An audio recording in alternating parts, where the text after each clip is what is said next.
ನಮಸ್ಕಾರ ಸ್ನೇಹಿತರೆ.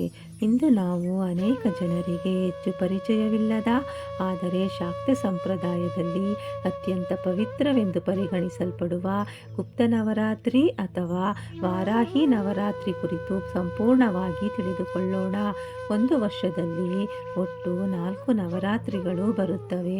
ಅವು ಚೈತ್ರ ನವರಾತ್ರಿ, ಶಾರದಾ ಅಥವಾ ವಶ್ವಯುಜ ನವರಾತ್ರಿ, ಮಾಘ ನವರಾತ್ರಿ ಮತ್ತು ಆಷಾಢ ನವರಾತ್ರಿ. ಮೊದಲ 2 ನವರಾತ್ರಿಗಳು ಸಾಮಾನ್ಯವಾಗಿ ಎಲ್ಲರಿಗೂ ಹೆಚ್ಚು ಪರಿಚಿತವಾಗಿದ್ದರೆ, ಉಳಿದ 2 ನವರಾತ್ರಿಗಳನ್ನು ಶಾಕ್ತ ಸಂಪ್ರದಾಯದಲ್ಲಿ ಗುಪ್ತ ನವರಾತ್ರಿ ಎಂದು ಕರೆಯಲಾಗುತ್ತದೆ. ಈ 4 ನವರಾತ್ರಿಗಳಲ್ಲಿಯೂ ದೇವಿಯ ಆರಾಧನೆಗೆ ವಿಶೇಷ ಮಹತ್ವವಿದೆ. ಈ 9 ದಿನಗಳು ಉಪವಾಸ, ಜಪ ಮತ್ತು ಮಂತ್ರ ಸಾಧನೆಗೆ ವಿಶೇಷ ಕಾಲವೆಂದು ಪರಿಗಣಿಸಲ್ಪಡುತ್ತವೆ. ಗುಪ್ತ ನವರಾತ್ರಿ ಅಥವಾ ವಾರಾಹಿ ನವರಾತ್ರಿ ಎಂದರೇನು? ಗುಪ್ತ ಎಂದರೆ ರಹಸ್ಯ ಅಥವಾ ಅಂತರ್ಮುಖ ಸಾಧನೆ. ಈ ದಿನಗಳಲ್ಲಿ ಬಾಹ್ಯ ವೈಭವಕ್ಕಿಂತ ಮನಸ್ಸಿನ ಶುದ್ಧತೆ, ಜಪ, ಧ್ಯಾನ ಮತ್ತು ದೇವಿಯ ಮೇಲಿನ ಭಕ್ತಿಗೆ ಹೆಚ್ಚು ಮಹತ್ವ ನೀಡಲಾಗುತ್ತದೆ. ಆಷಾಢ ಮಾಸದಲ್ಲಿ ಬರುವ ಗುಪ್ತ ನವರಾತ್ರಿಯನ್ನು ಅನೇಕ ಶಾಕ್ತ ಹಾಗೂ ಶ್ರೀವಿದ್ಯಾ ಪರಂಪರೆಗಳಲ್ಲಿ ವಾರಾಹಿ ನವರಾತ್ರಿ ಎಂದು ಕರೆಯಲಾಗುತ್ತದೆ.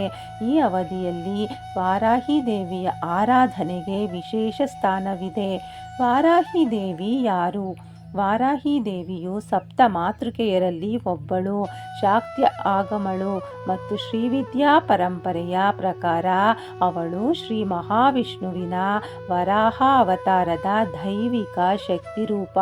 ಕೆಲವು ಶ್ರೀವಿದ್ಯಾ ಸಂಪ್ರದಾಯಗಳಲ್ಲಿ ವಾರಾಹಿಯನ್ನು ಶ್ರೀ ಲಲಿತಾ ಮಹಾತ್ರಿಪುರ ಸುಂದರಿಯ ದಂಡನಾಯಕಿ ಅಥವಾ ಸೇನಾಧಿಪತಿ ಎಂದು ಗೌರವಿಸಲಾಗುತ್ತದೆ.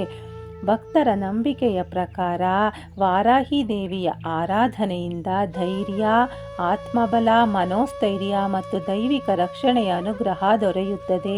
ಜೀವನದ ಅಡೆತಡೆಗಳನ್ನು ಎದುರಿಸುವ ಶಕ್ತಿಯನ್ನು ದೇವಿಯು ಕರುಣಿಸುತ್ತಾಳೆ ಎಂದು ಭಕ್ತರು ನಂಬುತ್ತಾರೆ.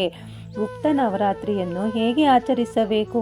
ವಾರಾಹಿ ದೇವಿಯ ಚಿತ್ರ ಅಥವಾ ವಿಗ್ರಹದ ಮುಂದೆ ತುಪ್ಪದ ದೀಪವನ್ನು ಹಚ್ಚಿ, ಕೆಂಪು ಅಥವಾ ಹಳದಿ ಹೂಗಳನ್ನು ಅರ್ಪಿಸಿ, ಸಿಹಿ ನೈವೇದ್ಯವನ್ನು ಮಾಡಿ, ಸಾಧ್ಯವಾದರೆ ದೇವಿಯ ನಾಮಜಪವನ್ನು ದುರ್ಗಾ ಸಪ್ತಶತಿ, ಲಲಿತಾ ಸಹಸ್ರನಾಮ, ದೇವಿ ಮಹಾತ್ಮೆ ಅಥವಾ ನಿಮ್ಮ ಗುರು ಪರಂಪರೆಯಲ್ಲಿ ಸೂಚಿಸಿರುವ ಸ್ತೋತ್ರಗಳನ್ನು ಪಾರಾಯಣ ಮಾಡಿ. ಈ 9 ದಿನಗಳಲ್ಲಿ ಉಪವಾಸ ವ್ರತವನ್ನು ಪಾಲಿಸಿ, ಸಾತ್ವಿಕ ಆಹಾರ ಸೇವಿಸಿ, ಕೋಪ, ಸುಳ್ಳು, ಅಹಂಕಾರ ಮತ್ತು ದುರ್ವ್ಯಸನಗಳಿಂದ ದೂರವಿರಿ.